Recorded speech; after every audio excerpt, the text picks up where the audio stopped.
Matatizo ya nguvu za kiume yanatibika. Kwa hiyo mwanaume ambaye anapitia changamoto kama hii, zingatia vitu viwili. Kitu cha kwanza, pata elimu ambayo ni sahihi, ambayo inahusiana na changamoto ya nguvu za kiume.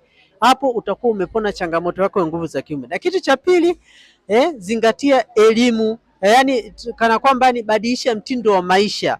Kana kwamba mtindo wa maisha, vyakula, aina ya vyakula unavyokula. Epuka kula vyakula vyenye mafuta mengi, lakini pia zingatia vyakula vyenye protini. Utakavyoweza kufanya hivyo, itakutia hamasa wewe mwanaume kuwa na hamu ya tendo la ndoa, lakini pia kuweza kurejesha nguvu zako za kiume. Kama unaweza kutumia vyakula vyenye protini na bado changamoto yako iko pale pale, hakikisha unachukua namba yangu baya niweze kupatia suluhisho la kudumu ambalo haliumizi, ambalo halina madhara yoyote. Kwa hiyo mwanaume ambaye anapitia changamoto kama hii, share video kwa wanaume wengine ili waendelee kujifunza zaidi.